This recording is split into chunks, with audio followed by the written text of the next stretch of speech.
grinding all my life, sacrifice, hustle paid the price, want a slice, got to roll the dice, that's why all my life, I've been grinding all my life, all my life, been grinding all my life. Welcome to Darren Sterling here on ESPN Kansas City 94.5 FM, 1510 AM. Darren Smith with you live in the studio post-election. I actually made it, survive the day and the night. Rudy's on the board for us today. Rudy, how you doing? I don't know if I survived the night after seeing some of the late night comments that were made.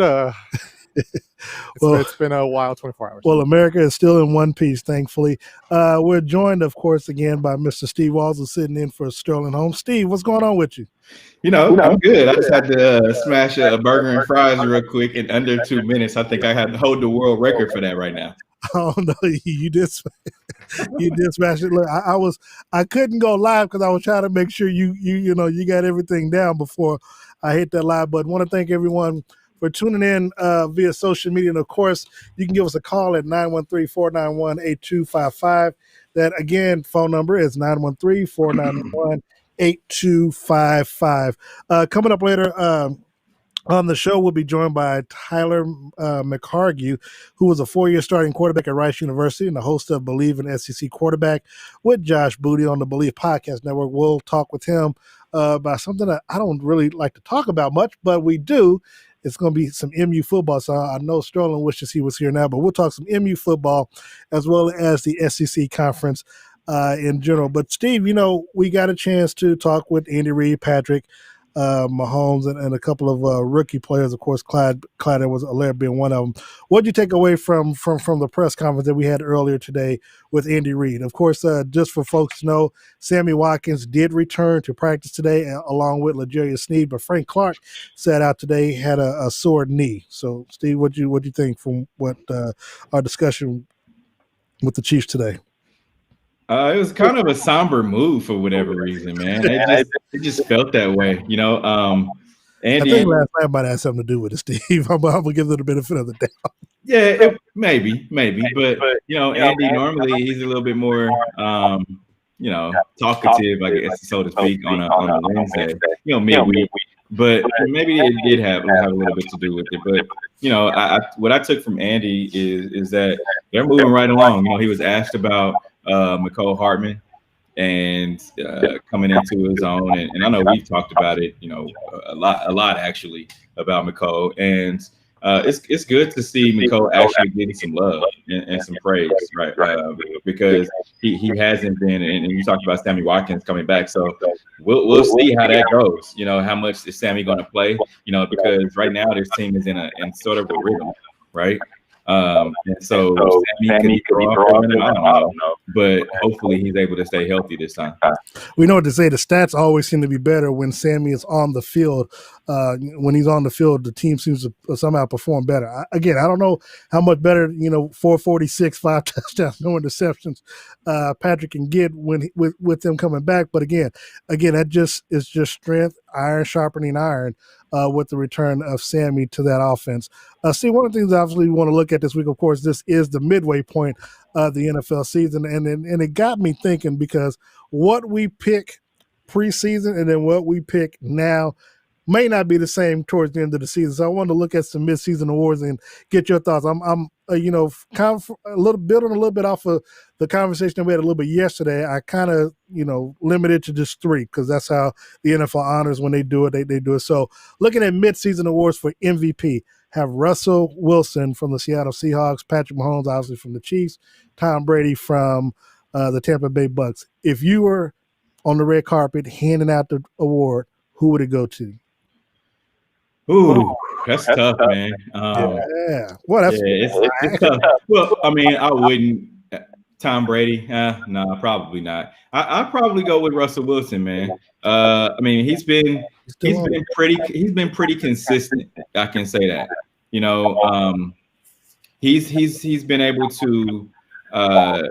No matter who's the wide receiver, no matter who is what team they're playing, he's been able to be successful, so to speak. And so he's kind of in that space where And like I just said, it's kind of if he's screwing, no matter who he's playing, no matter what season it is, what season it is, he's still going to be in the playoff talk, right? He's really almost never had a bad team.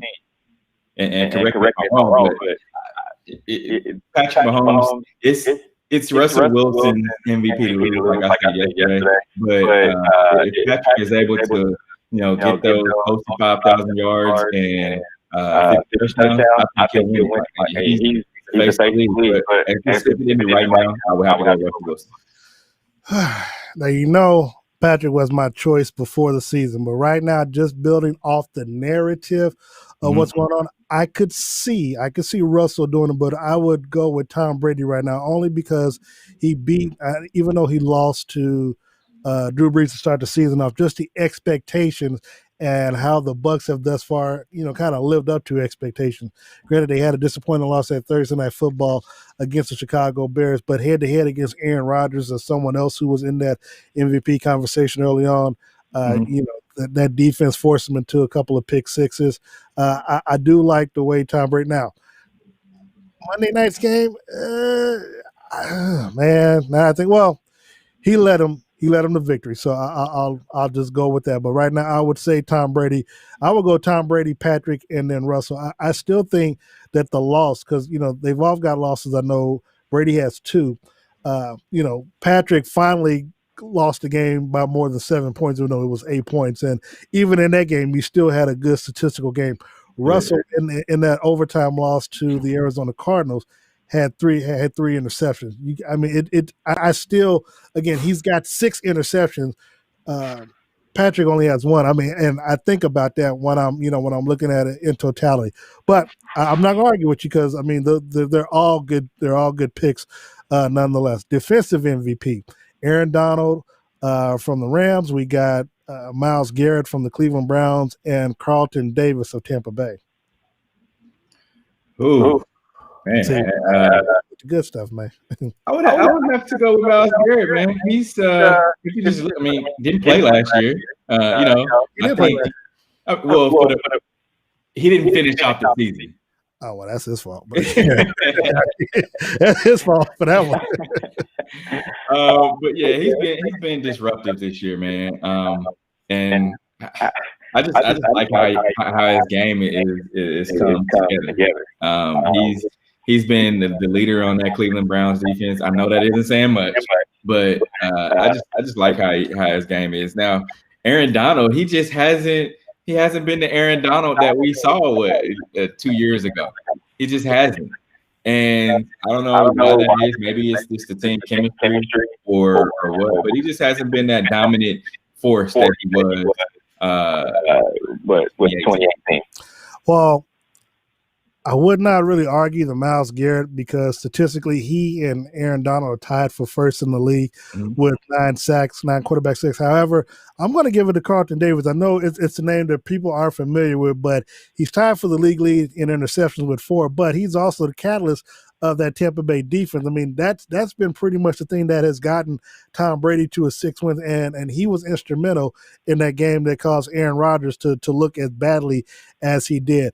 Obviously, to me, granted, they're going to be getting Antonio Brown this weekend, but I think the key for Brady and this Bucs team is that for them to go places, it's going to be more so on the defense than Brady in the offense. I think the defense, to me, I think if they can limit teams to to 14 points, 2 touchdowns, I think Brady doesn't have to have as much pressure to go out and score maybe 35 points a game like Kansas City has to do. So I would give it to Carlton Davis. I know that's not a name that people are familiar with, but sometimes, and like you said, Aaron Donald, he's always going to be in that conversation, but sometimes you got to give it to somebody else. I know last year it was Stephon Diggs. Not Diggs, but my guy out of New England. Gilmore, Stephon Gilmore.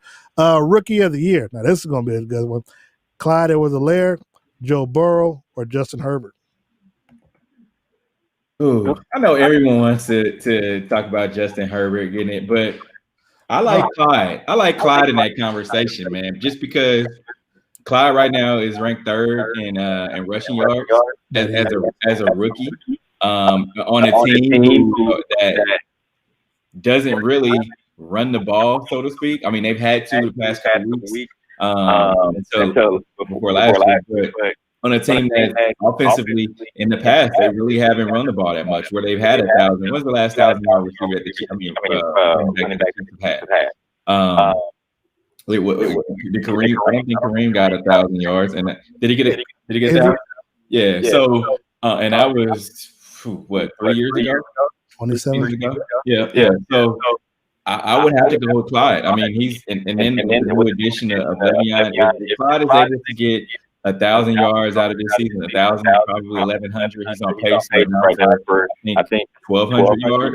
But if he's able to get over 1,000 yards this season, I would have to go with him for the rookie of the year. You know what? I actually agree with you on that one, Steve. The only pushback that I know people are going to give is that if it's a quarterback out there playing all 16 games and they don't have the win. So otherwise I could see them trying to give it to Burrow, but no, I'm with you. I think Clyde has done just enough at this particular point of the season to win it. Coach of the year. Now this is going to be a tough one right there. So you got to be fair. Mm-hmm. Mike Tomlin in Pittsburgh, Bruce Arians Tampa Bay, or Cliff Kingsbury down in Phoenix or Arizona. Mm-hmm. I like Cliff, but I like Mike Tomlin a lot better. I mean, Bruce Arians. I mean, he has arguably the greatest quarterback of all time. But you still got to coach all that and put it out there. Tom is coaching that team on the field. Whatever you get through, he doesn't have to coach the offense. I mean, come on now. Mike Tomlin. We knew that the Pittsburgh Steelers were going to be good. We just didn't know how good. I mean, for them to be undefeated right now at this point in the season, we're just talking about at this point in the season. Right. So you have to be Mike Tomlin. I mean, yeah, he's coaching an undefeated team. A quarterback who's hurt and didn't play, last year much. And so you have to give Tomlin. It's interesting because as much as I want to disagree with you, I'm going to agree with you because I agree. I think Mike Tomlin, obviously, to go to even one, he's never had a losing season as a head coach, and to actually go 8-8 with a quarterback named Duck last year, when I mean, all hell broke loose after Ben Roethlisberger passed, and you did it without Antonio Brown, you did it without Le'Veon Bell. Says a lot about him and his coaching IQ. No, I'm with you. I think Mike Tomlin thus far is the best coach in all of the NFL, and that includes Andy Reid. Now, obviously, this one here, Executive of the Year, we got Steve Keim of the Arizona Cardinals, Jason Light of Tampa Bay, or Brett Veach of the City Chiefs. No question, Brett Veach. I mean, you take out $174 or whatever it was, $170-something, and you Steve. That's what we $177. Yeah, man. He did what he was able to sign Patrick to $500 million. Bring back Chris Jones. He still brought back Marcus Robinson for a 1-year deal. He brought back Sherman for a 1-year deal. He went out and got Le'Veon. All these different moves that he was able to make. And I haven't seen another team or another coach this past season do that. So I'd have to give it to Brett Veach. I would give it to Brett Veach as well. I'm not even going to sit there and try to front and act like I would give it to Jason Light. So Brett, wow. Well, got to have a little opposition. No, you're right about that. And then, of course, we didn't even say obviously about the restructuring of Sammy Watkins' contract. Right. So no, he's done a lot, and it's funny, it as the motto went that I said last year in Mahomes, I trust Brett Veach too. The only move that was made yesterday was the Anthony Washington being traded to DeAndre Washington. Yeah, DeAndre Washington being traded to Miami for a draft pick. You can say it's questionable, but I mean, you get that salary off your. Well, no, the Chiefs got to pay that anyway. So, I mean, I don't know what you get outside of a draft pick, but at the end of the day, I trust in what he's doing. I trust all the moves he's made. Obviously, if there are players, it was funny. There was I want to ask you too. There was a player from the Tennessee Titans, Vic Beasley Jr., who was expected, I guess, to be cut by the Tennessee Titans by the end of the day. I was going to ask you, do you think Brett Veach goes out, brings him in, since, we always talk about how we need help on the defensive side of the ball, especially a linebacker. Could you see Brett Veach going out and getting this guy? If it's going to make the team better, I would say why not? But there's a reason that the Tennessee Titans are getting rid of him, right? I mean, if he's worth keeping, and I don't know what his contract looks like, but I think, and I commend Brett Veach, man.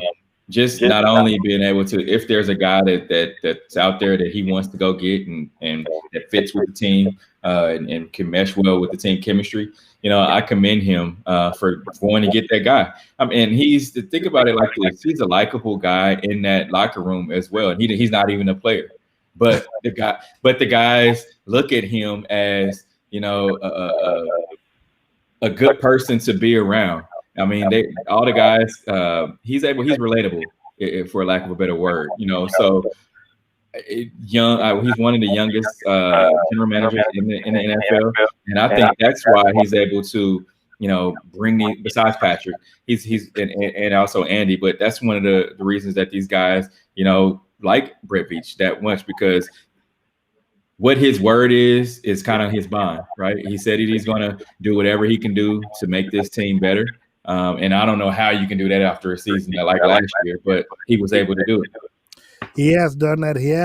He's actually done more than just live up to expectations. He's lived up, as you said, Steve, to his word. Do want to take a quick time out. When we come back, we'll be joined by Taylor McHargue. Talk some MU football on the show. Keep it locked in to Darren Sterling here on ESPN Kansas City. Save big money and get 11% off everything now at Menards. From framing and roofing nailers to finish and brad nailers, Menards has a large selection of Metabo HPT air nailers to choose from to help you get the job done. Right now, all Metabo HPT air nailers are 11% off. Get 11% off everything now at Menards. Good through November 7th. Savings are a mail-in rebate. Some exclusions apply. See store for details. Save big money at Menards. Do you want to live in an exciting, walkable location in City Center, Lenexa? The Lofts at 87th and 435 offer 65 boutique apartments, heated parking garage, ultra-high-end finishes, and great amenities such as a pool, hot tub, fitness center, pet spa, bike repair station, fire pits, barbecue grills, putting green, dog run, and much more. At The Lofts, walking to great restaurants and all that City Center has to offer is easy. Go to theloftscc.com. Ryan Lawn & Tree was recently voted the best landscaping company by KC Magazine. Winter is the best time to complete your outdoor projects so that you can enjoy your breathtaking outdoor oasis this spring. We specialize in projects that include outdoor kitchens, patios, pergolas, outdoor lighting, sunrooms, decks, and much more. Our designers are ready to create an outdoor living space that is uniquely yours. Kansas City owned and operated since 1987, Ryan Lawn & Tree is the company for all your landscaping needs. Visit us at ryanlawn.com today. When do you think about your insurance? Chances are it's when you're paying your bill or filing a claim. At Briar Payne Mead, we always think about your insurance. It's what we do. Buying a car, having a baby, building a home, starting a business. Then it's time to call BPM at 913-681-099 or visit us on the web at bpminsurance.com. Great service and extremely competitive rates from the top-rated companies. Briar Payne Mead, 913-681-099. That's 913-681-099. Hi, I'm Jordan, president of Digital Lagoon, a web and design agency. This year, I'm proud to be celebrating 25 years in business. Here at Digital Lagoon, we can provide you with a strategic digital marketing strategy. With the implementation of social media, SEO, and online advertising, these programs are proven to improve your website traffic. Let us collaborate with you to structure a plan and cut through the digital noise. Check us out at lagoon.com. That's lagoon.com. SelectQuote is hiring advisors in Kansas City. I'm Joel Clark, a SelectQuote advisor for the last 17 years. We have great training compensation, no cold calling, you can work from home, and it's a fun environment. Some of our SelectQuote top earners have had no sales experience and have made over $200,000 annually. Openings are limited and are going fast. So give us a call at 1-833-HIRING-1. That is 1-833-447-4641. Or check us out online at SelectQuoteCareer.com.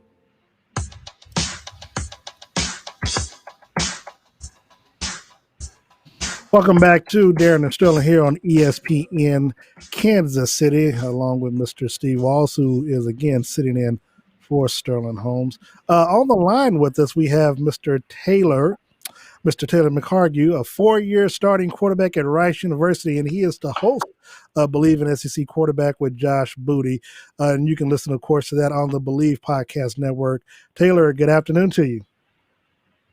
Hey, how's it going, guys? I appreciate you having me on. Oh, it's going well. Appreciate you. First of all, thank you for joining us. I don't know how your night went last night.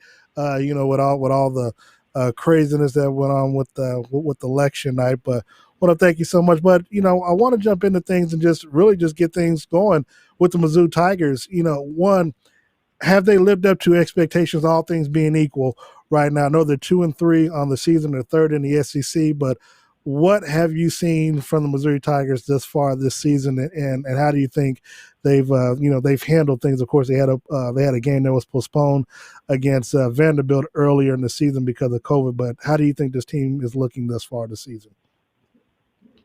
Well, I think this has been such an interesting year for them. I mean, you mentioned the game that was postponed, but I think first-year head coach, new quarterback. I think at the beginning of the year, if you had told Missouri fans, hey, you're going to be 2-3 after the first 3 games, I think most Missouri fans would really be okay with that. I mean, 4 out of the first 5 teams that they've played were against ranked teams, which is unbelievable.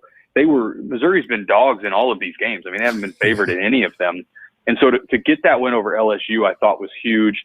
And then you just go down the schedule. I mean, opening up the first half of their schedule, playing Bama and then Tennessee right out of the gate. I know Tennessee's not all the way back yet. We've seen that as the season's played out, but I think they were one of the teams that all the jokes came out when the SEC schedule was released that Missouri kind of got thrown under the bus with this new all SEC schedule. But through the rest of the year, I mean, they've got some really winnable games in the back half of their schedule. So I don't know if you're a Missouri fan, if you're happy to this point. I don't know if that's the right word. But I certainly wouldn't be disappointed at sitting 2-3 given their schedule. Now, of course, this past Saturday, they lost 41-17 to the Florida Gators, and in that game, I guess one of the players, quarterback Kyle Trask got hit on the last play of the first half by Mizzou. But they were, as a result, Missouri's going to be without linebacker, I believe, Trey Williams in this game. I mean, is that the right move? Did the SEC, did they make the right move by not only ejecting him last week, Trey Williams, but Zach Carter and Antoine Powell? I think they did, and that's one of those, it feels like every year we have at least 1 or 2 games where you have a real brawl where there's punches being thrown and you're seeing real anger. And I think if you're the SEC, you got to set the tone and suspend not just one guy, but have a couple guys that are really, unfortunately for them, you're going to have to sit out one. And hopefully moving forward, the SEC has kind of laid the hammer down where the rest of the conference realizes, okay, that's not acceptable. Can't do that moving forward. But it was unfortunate. It took away from what I thought in the first half was actually a pretty entertaining football game.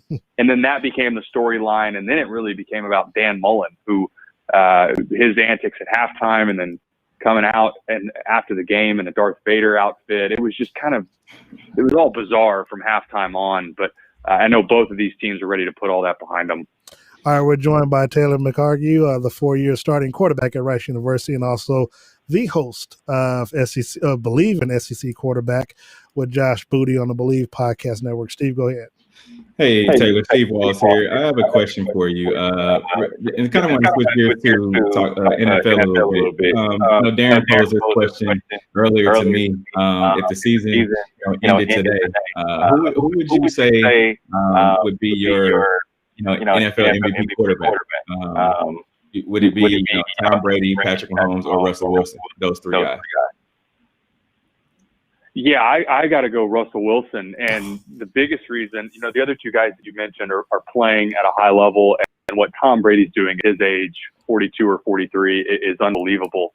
But when you watch the Seahawks, I don't think there's any player potentially ever. I mean, you could make a case in the history of the league that he means more to his team than Russell Wilson does to the Seahawks. And it's been that way for a while. I think he was underappreciated when they had the Legion of Boom because they were playing such good defense and he didn't have to go out and win games by himself. But in these last couple of years, their defense has not been very good. And this year specifically, they're one of the worst defenses in the National Football League. Right. And he's still going out. And aside from their collapse, I mean, he had one half of one game against Arizona where he didn't play very well. He got fooled a couple times, threw a couple picks that ultimately lost them the game. Outside of that stretch, he's played unbelievable football this year. And I know everybody likes to nerd out and get in the weeds on his deep ball, but it really is unbelievable. I mean, that guy, I am, as a former quarterback, jealous of his ability to drop the ball in. I mean, perfect coverage, tight coverage by DBs, and these moon shots that drop down, and they're unbelievably accurate.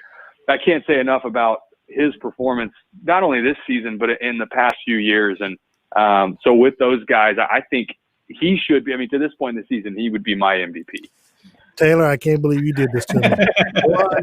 One, that the fact that you agreed with Steve and in your argument, made me change my pick. Now I got to agree with you and Steve that Russell Wilson be based off of what you said, and because what you said was based in fact. I got to agree with you all as well. Russell Wilson would be my midseason. Now, I've never once changed my pick. Steve knows that. But you well, who did you go with?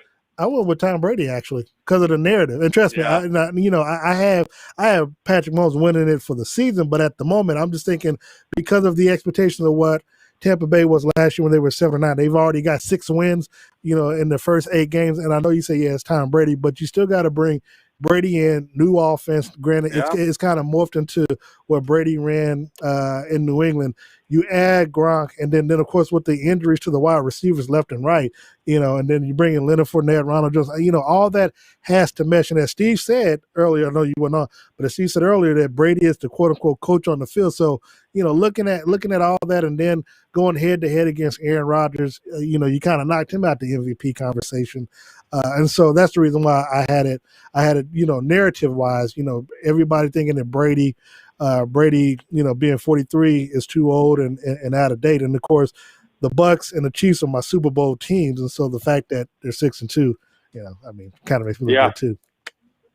Yeah, I'm with you 100% on Tom Brady and the narrative around. I think what this season has done, at least for me, is this has proven the success in New England is attributed more to him than it was to Bill Belichick. And that's not to say, Bill Belichick, the system that they had up there for such a long time was unbelievable. But you pull Tom out of that system and you realize he is the greatest quarterback to have ever played in the NFL. I think we can all agree on that. He's got the championships to boot, but now he does it at, I forget his age. He's either 42 or 43, and he's doing it at a Pro Bowl MVP level with a new head coach with a team that traditionally doesn't do very well in that division. So you can't say enough about him either.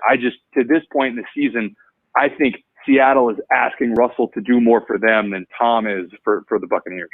And now, Taylor, I did say, I said almost to the T about everything that you had just said, but I also said that, looking fast forward to the end of the season, if Patrick is able to, get close to anywhere 5,000 passing yards and then 50 touchdowns, I think that he may win it. Just because he's not only that, he's also the face of the NFL right now. Yeah, I think it'll also depend on what do the Chiefs do down the stretch. Do they have any? A lot of times, as a quarterback especially, the MVP race is similar to the Heisman race. And, if you look at Trevor Lawrence in college right now, I think people have gotten, and obviously it's changed with him getting COVID, but people kind of got bored with Trevor Lawrence. He was just so good that you start looking at these other players and other storylines, and then you step back and look at it and you're like, Trevor Lawrence is the best player in college football. He should win the Heisman. I think it's similar with Patrick Mahomes in the NFL. Pat Mahomes is the best quarterback walking the earth right now that's playing right now. We talked about Tom Brady in his career, but playing football right now at the quarterback position, nobody's better than Pat Mahomes. And I think we get bored with, ho-hum, there's another 4-touchdown, 300-yard game, and they win by 2 or 3 scores. And you got to kind of reset expectations and say, man, it's unbelievable what he's doing and what Andy Reid's doing in Kansas City right now. Now, I do want to ask you because you've played 4 years as a starter at quarterback. You know, these young quarterbacks that are coming in, and I say young because I got to be careful because Patrick is only, Patrick is young too, but, first, second year quarterbacks. What grades would you give those such as Justin Herbert, Joe Burrows thus far this season? And then you look at the quarterbacks who were around last year, Drew Lock, who played for MU. What kind of grades would you give those young quarterbacks, and what kind of upside, or do you think they're going to struggle, in these next couple of years because of the teams that they're on? Yeah, I'll touch on Drew Lock just for the Missouri fans. I think he is not working with a lot in Denver right now, and he is learning how to win at the quarterback position. He didn't, that comeback win, I thought that was more about the Chargers giving up that game. I mean, if you look at the Chargers and their losses over the season to this point, I mean, massive blown leads.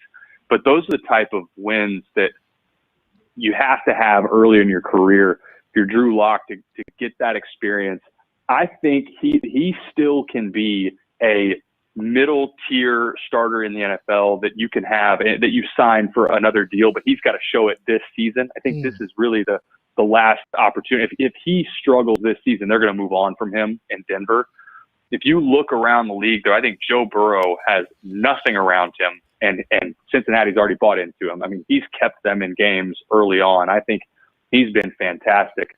And then Justin Herbert has played really well, but they just can't close out games. And Herbert is the biggest surprise to me. When you talk about grades, Herbert was the one that if you had told me before the season, hey, I could see him not playing at all this year. And obviously things changed when Tyrod Taylor had his fluke, I guess you call it an injury, with his lung getting collapsed.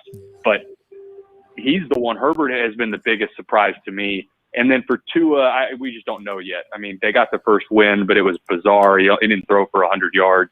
We don't know yet about Tua. But those are kind of the usual suspects from this past year's class. And for Drew Lock, again, I think he's got the potential to be a starter and get that second contract, but he's got to show it in the back half of this season. Steve?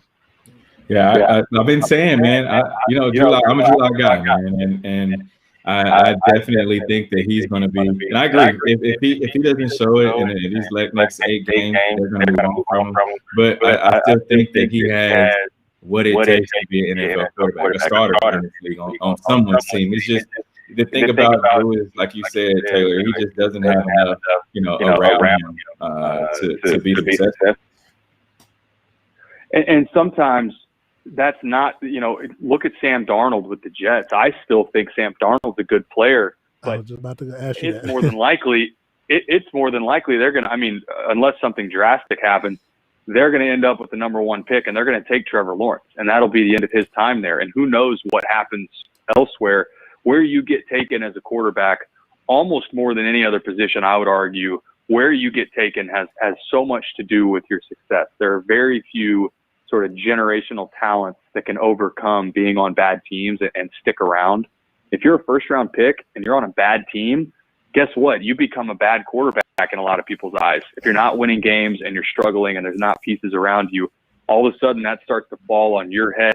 And it's like we always say, who gets the blame and who gets the credit when you win? It's the head coach and the quarterback, and they get too much of both. But for Drew Lock, we're kind of beating a dead horse with this, but he's got enough talent, and we've seen enough in glimpses. If he can play consistent, good football, I could see them retaining him, signing that extension for, like a 3-year type contract, try to put some pieces around him and see. But it's a short window. And he's got to stay healthy as well. But now Taylor, man, I got to ask you this because, you talked about it and I was going to ask you, but you mentioned his name, Sam Darnold. I'm not a big fan of teams drafting these high quarterbacks, and then, of course, you kind of move on before you get the most out of their rookie, out of the rookie deal, because what you end up doing is you have to, of course, pick a winner that next time, especially if you decide that you're going to get rid of Sam Darnold and you get Trevor. That's, of course, if Trevor decides he wants to go to New York. But a couple of things on that. Everybody's not the Arizona Cardinals, because the thing is, you can get rid of Sam Darnold, but you still got the organization. I mean, you still got that infrastructure that's there that you're bringing Trevor Lawrence into, and you're still not going to have a line or things that's going to surround him to help him be successful there. Because if you don't have it while Darnold is there, how you think you're going to get it or build it in this next upcoming draft with the Trevor Lawrence? Yeah, I think, and this is my opinion. Yeah. I believe in Joe Douglas, the Jets GM. I really do. I think he has a proven track record, and I think he will get it turned around. But I don't think Adam Gase is the guy moving forward. I think we can all agree on that. Yeah. When I watch the Jets, just in terms of scheme, there's no creativity. There are multiple series go by where there's in the passing game, nothing gets beyond 8 to 10 yards downfield.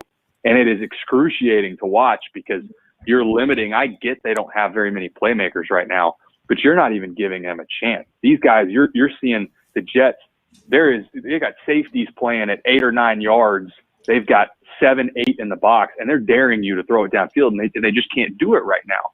I still think we touched on Trevor Lawrence. I think Trevor's going to come out. I think he's going to go to the Jets, and he's not going to turn down. It'll be a $25, $26 million signing bonus. I think he's going to go there.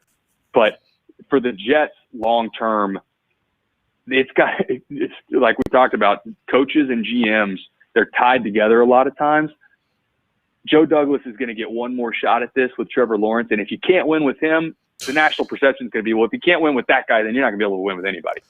But the flip side of that is, of course, like you said, Adam Gase isn't the guy. Who would you, as a quarterback, have as his guy to coach him in the NFL? I mean, and you can now. First of all, I'm gonna tell you right now, we're not giving up Eric Bieniemy for Adam Gase in New York. I don't care if you're bringing Trevor Lawrence or not. But that being the case, yeah, I just got to say that for the record. Well, you stole my answer. That's the reason why. Well, look, Eric Bieniemy could go, but you got to give him a run. I mean, but you got to be able to build around him. I mean, see. The problem that I have is that the Jets don't have a history in the last decade and a half, of surround. Granted, yeah, you had that Rex Ryan period, but that was more so on the defensive side of the ball. But I haven't seen anything lately that can show that they can be, one of those type of organizations that you can build great talent around. I mean, look, Miami Dolphins. I mean, they've done, they've been tremendous in accumulating draft picks. Obviously, I know Steve and I think had a disagreement as to why they started Tua Tagovailoa, but again, because of the draft picks you got to see if this guy is your quarterback, so you know whether or not, like you said, you may have to go back in the draft and get you another quarterback, or be able to build pieces around them. And to see what happens. I do want to ask you before we get you out of here a little bit, because you've played 4 years starting quarterback, when you're watching the games, either at the college level or, when you look at the professional, what are you looking for? Well, let's go to college. What are you looking for to see, or that lets you know that this quarterback can make it or play at the next level outside of a Trevor Lawrence and Justin Fields? Yeah, there are really two things to me that you cannot, out of elite quarterbacks, you have to have. And if you don't have these two things, it's not going to happen long term in your career. They can't be phased. Like, you think Joe Montana, he was unflappable in his career. He never got rattled. That to me is number one, and that was Joe Burrow to me. I'm based in Austin, Texas. Joe Burrow and LSU came to Texas last year, and they brought the house on him all game. And he stood in the pocket, delivered the football, and torched them. And it's famous here now, 3rd and 17. They go zero blitz, and he steps up, delivers a shot, scores a touchdown. They end up winning the game. The second one's accuracy. If you have those two things, you can play a long time. And those are especially in the NFL. If you don't get battled in big situations and you can deliver the ball where it's supposed to be, there's a lot of other things that you can do without. I mean, look at Tom Brady is the best example of that. You can't get in his grill. It doesn't matter what the situation is. Think back to the Super Bowl against the Falcons. And then he's on time with the ball and he's accurate. And those are the things when you see a guy that's a freshman that he may have some poor decision making because he's young, but when he's accurate, he's on, and you can't really rattle him. Those are the guys that you latch onto and you say, look, over time, he's going to get better and better and will become a good pro prospect. And those are the guys that in the NFL, they play a long time. Taylor, who do you have winning the SEC? I'm pretty sure we're probably going to both agree on Alabama, but how do you think the football college playoff is going to unfold? Yeah, I have Alabama winning. I think there's this year especially, there's a clear gap between Alabama and then everybody else. There is a very real scenario, I think, depending on, there's some things that play in the Big 12, but there is a scenario out there where Texas A&M runs the schedule, ends up with just the one loss to Alabama and has an outside shot at the Final Four with one loss, because the East doesn't look particularly good right now. Alabama's already beat Georgia. Yeah. And this game this weekend, I actually have Florida. I have Florida winning this game over Georgia. But if they don't, and Alabama beats Georgia twice in the SEC championship, don't be shocked with how bad the Big 12 is if you see A&M sneak in there at the number 4 spot. Wow. Okay. That's big time right there. Can I take that to the casino? Can I take that to the bank? Yes, but if it loses, don't come calling for me. No, you're good. You're good. Taylor, I do want to, before we get you out of here, I know Tua's brother had a great debut, I think, last week. I forgot who they played, Miami of Ohio, but he played last week, had 5 touchdowns as his team came back and win. What can you tell me about the new quarterback at Alabama that replaced Tua?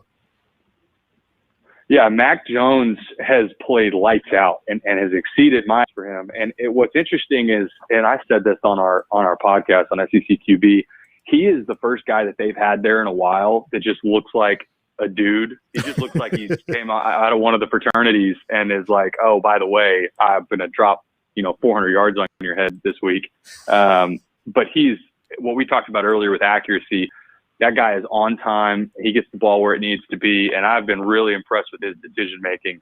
And he just plays the position the right way. He stays within their system, but they've got so many playmakers that staying within the system still looks pretty explosive. So Mac Jones, I think, it certainly exceeded my expectations, but I Bleav he's the Heisman front runner right now. Now that Trevor Lawrence has gotten sick, so I think he's the Heisman front runner, and we'll see how that plays out. But would not be surprised if they run the table and he's there at the end.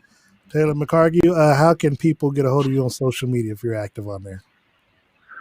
Yeah, active on Twitter at TMcHargue16, McHargue, and the SECQB podcast with Josh Bleav, former LSU quarterback. That's on all the normal platforms. We got a fun interview this week with former Georgia quarterback Aaron Murray talking about Georgia and Stetson Bennett and their matchup this week with Florida. So Twitter is the best, though. TMcHargue16, pretty active on there. And guys, I appreciate you having me on, and hopefully we can do it again soon. We will. Taylor McHargue joining us, host of Bleav and SEC quarterback with Josh Bleav. Again, you can listen to him on the Bleav Podcast Network. Thank you so very much for joining us. We're going to take a quick time out. You're listening to Darren Sterling here on ESPN Kansas City Radio.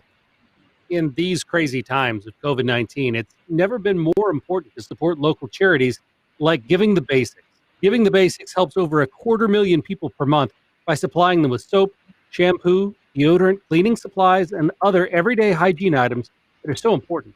Giving the Basics works closely with local police and fire departments to deliver these products to KC families and organizations in need. You can help. Visit givingthebasics.org. That's givingthebasics.org to donate today.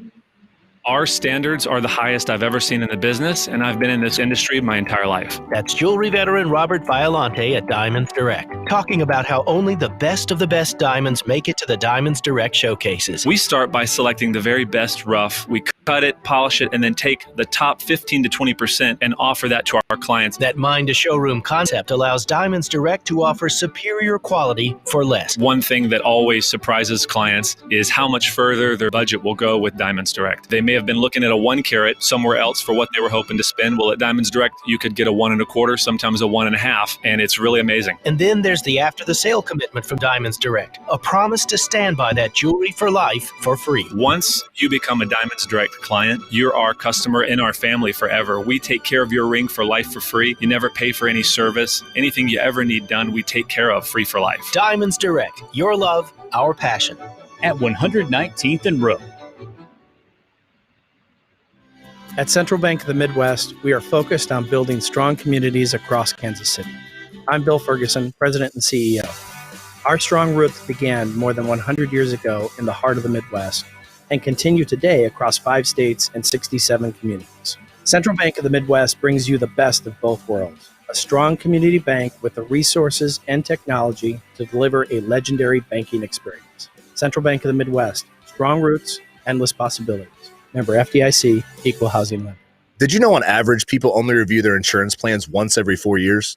Hi, this is Corey Schnabel, owner of KC Insurance Group. Call KC Insurance Group today at 913-396-6320 for a no-obligation review of your current policy. If your current policy is the best fit for you, we'll tell you. If not, we'll save you some money with a tailored proposal from one of the best carriers in Kansas City. It's truly a win-win. KC Insurance Group voted 2019's best agency by Pitch Magazine. 913-396-6320 or visit us online at kcinsured.com. You can keep your grass green and lush all year long with a new sprinkler system from Summit Lawn and Landscape. Call Summit Lawn and Landscape today at 816-966-9434 to design a water-efficient system for your home and never drag a hose again. 816-966-9434. Summit Lawn and Landscape provides complete lawn maintenance, including mowing, fertilization, and landscape installation, maintenance, and design. Call 816-966-9434 or go to summitlawn.com. All right, welcome back to Darren Sterling here on ESPN Kansas City Radio, 94.5 FM, 1510 AM. Steve Walls is still with us. Thanks once again to Taylor for joining us on the show today. Steve, it looks like COVID is rearing its ugly head again back in the NFL. Lions placed quarterback Stafford on the reserve COVID-19 list as he's considered a high-risk close contact to a non-team member who tested positive for COVID-19. So he would be eligible to play on Sunday after 5 straight days of negative tests against Minnesota. Any thoughts on that? Yeah, man. It just goes to show you. Anthony Sherman returned today for the Chiefs after he was on the COVID list as well. Yeah, and so that's what I'm saying. It's like it affects some guys more than others. I mean, you look at the Jacksonville Jaguars running back who is still out. They said that he'll be out for the remainder of the season, possibly because it attacked his lungs, and he's been in the hospital for a while. So, I mean, it affects other guys in different ways. So, I'm optimistic that it'll get better, but the guys need to still play it safe. Yeah, the NFL and Players Association, they released their COVID-19 monitoring testing results, and they've had 8 new confirmed positive tests among players and 17 confirmed among and this is based off of 42,916 tests they did within the last week. So, obviously the testing and stuff is working for them because they're able to find out very quickly on who's positive and who's negative. And then, of course, they make the necessary moves when they do just that. Steve, our guy, Alex Gordon, walking away from the game on a high note, was awarded the Golden Glove yesterday for the 8th time in his career. I'm sorry, let me make sure. The Rawlings Gold Glove. I don't want to say golden like we have folks fighting like that. So, your thoughts on that, of course. He announced his retirement. So, again, he's, he had – this is 8. So, I mean, he's up there with names like Barry Bonds, Andre Dawson, Paul Blair, Dwight Aarons, and Gary Maddox. So, what's to say about his career? And he's had a fantastic career in Kansas City, man, as a Royal. And kudos to him. And I believe he's only the second Royal to ever get 8 Gold Gloves, and that other player, Frank White. So those are, huge accolades for a guy and leaving the game on his own terms, right? I mean, he's still a young guy. I think he's what, 36 years old? So still fairly young. Yeah, still fairly young. He's got a lot of baseball age on those legs now. Yeah, he does. But he's going to go into definitely the Royals Hall of Fame. Now, people talked about a statue. Is he deserving of a statue? Ooh, I don't know. I don't know about that. That may be pushing it. He did some good things while he was in Kansas City, but a statue may be pushing it. No, that's a good question, but I don't think he should get a statue. So I agree with you, Hall of Fame. Is there anyone else from that Royals little dynasty era that should go into the Royals Hall of Fame when they finish playing? Oh, Salvi. Yeah, Salvi. I'm just thinking of guys that were on that team. I could argue Lorenzo Kane. I mean, you really could. Of course, I mean, Ned Yost. He would have to. That would be a guy that could get a statue outside of Kaufman. Well, I don't know about the statue, man. I mean, Salvi. I can see Salvi because he's World Series MVP. I give him that. But man, you talking about a coach? I mean, a manager? Well, the same thing. I mean, Hosmer didn't let it play out in Kansas City. I mean, even though he's yeah, he did. And I mean, that's what you have to do. But only other guy I can see Moose maybe. Because he was liked by so many fans, man.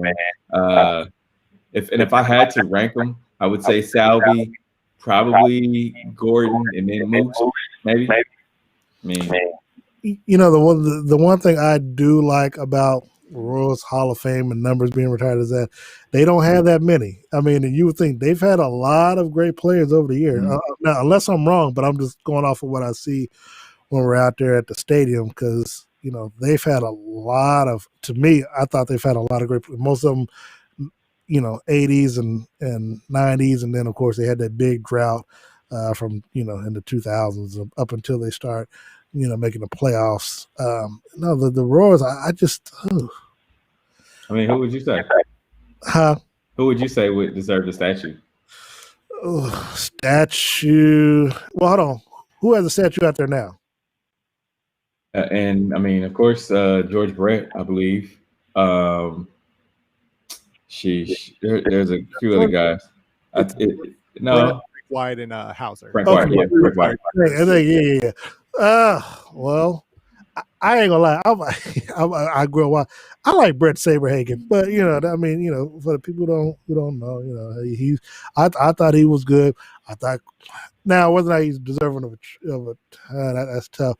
But I thought Saberhagen or even Dan Quisenberry, I thought he was pretty good.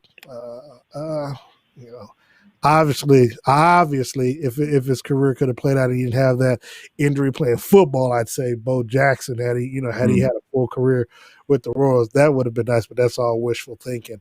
Only play I could think of would be Salvi. Just because he led the team. He was a World Series. And it's hard to say he led the team, but he was the one that won the MVP. So I mean, I think that would be the best honor to give him. Plus, he could have probably left for greener pastures and decided to sign a contract with the extension with the Chiefs. Now, I will say this: in Lorenzo Cain's defense, he never wanted to leave Kansas City. You know what I'm saying? So I know that from talking to him directly. He never wanted to leave Kansas City, and but they didn't offer him. They didn't offer him that type of deal or contract extension when it came time for him. So that's why he's not here. Yeah, and it's almost one of those things where it has to be a guy that plays 90% of his career in Kansas City in the farm system. Yeah. I mean, it has to be one of those guys, and I would definitely say Salvador Perez would probably be the next person to be in that argument to have a statue. Now we'll talk a little bit about this tomorrow. But any early lines or any thoughts of tomorrow night's game? Green Bay, San Francisco. Of course, they're going to be without Garoppolo. They're going to be without George Kittles. Where should our money lie at, Steve? It has to be with Green Bay. Anything on Green Bay, without Jimmy G, I'm not sure that it's really going to be a game. I had high hopes for this game too, but it's definitely going to put your money on not on the 49ers. I'll tell you that much. Well, I mean, that's where the long odds are going to come in at, is on the 49ers. And that's the thing too. You know better than anybody, putting your money on them long odds is sometimes come back to bite you. Yeah, but you know what I'm looking at now, Steve? I'm looking at, you know what it's time for. Time to make some parlays this week. So that's where. So we're gonna talk about that when we get off the air. But I gotta say though, I know we talked a little bit about it yesterday. I still think that as it relates to the NBA, and I know it's way off subject, but in the NBA, when it comes time for when the season starts, I do believe at the end of the day that they're going to agree to start the season before Christmas instead of MLK Day. I just think, again, there's just too much money at risk on doing that. But Steve, I hear the music in the background. I do want to thank you once again for joining us. We'll do this again tomorrow. I do want to say that we just got an update. It looks as though Joe Biden has been declared the winner of Michigan, so he's only a couple of states away from who knows what. I know there's going to be challenges all the way around, but we're going to talk some more sports about this tomorrow. We may have some audio from the Chiefs Zoom tomorrow as well. So for Steve Walls, I am Darren Smith. You've been listening to Darren Sterling here on ESPN Kansas City, 94.5 FM, 1510 AM. Please wear a mask.